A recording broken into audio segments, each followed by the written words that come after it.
Aber es ist doch besser, wenn man da wieder ist, wohin man gehört. Wo alle nur einen Weg gehen. Das ist doch viel leichter, als wenn wir uns jetzt teilen und sie wieder ihren Irrweg gehen. Dann stehe ich wieder alleine. Gut, dann kommen andere. Folgen werden schon einige, die das Gute, das Göttliche bejahen. Das heißt, sie beginnen da, wo sie sich selbst bejahen. Und da kommt das Göttliche zum Vorschein. Und dazu, liebe Freunde, dient ja die Gemeinschaftsstunde. Hier kommt ja die Belehrung, indem jeder das Seinige sagt, wie er Wahres an sich selbst, beziehungsweise auch schon an seinen Nächsten erfahren, von dem er überzeugt ist.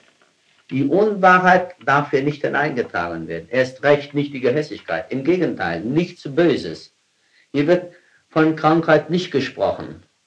Hier dürfen Sie nicht mal den Gedanken aufnehmen oder sich womöglich auf den Glauben versetzen, Sie müssten jetzt über Krankheit sprechen. Oder dass Sie womöglich glauben, Sie hätten das Recht zu verlangen, dass die Krankheit hier behandelt wird. Nein!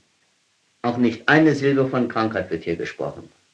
Wenn Sie das Übel verloren, dass Sie von dem Heil erfasst worden sind, dann können Sie sagen, so war es und so ist es.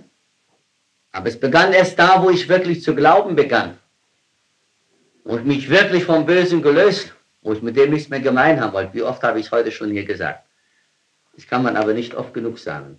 Erst da begann es. Dieses, das und jenes fühlte ich in meinem Körper.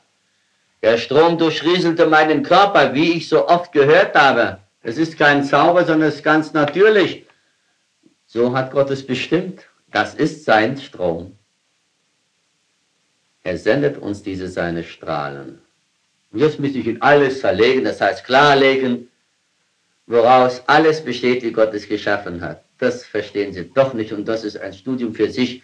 Wenn Sie von sich noch nicht so viel wissen, brauchen Sie es andere auch nicht wissen. Gehen Sie diesen Weg, dann werden Sie mehr zur Erkenntnis kommen, dann werden Sie Gott erkennen können, erkennen lernen, dann werden Sie sich davon überzeugen. Und er ist doch wirklich überall.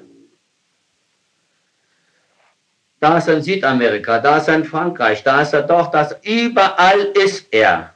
Mit Recht sage ich da, wie oft ich das gesagt, nur nicht oft genug sagen kann, liebe das Leben. Gott.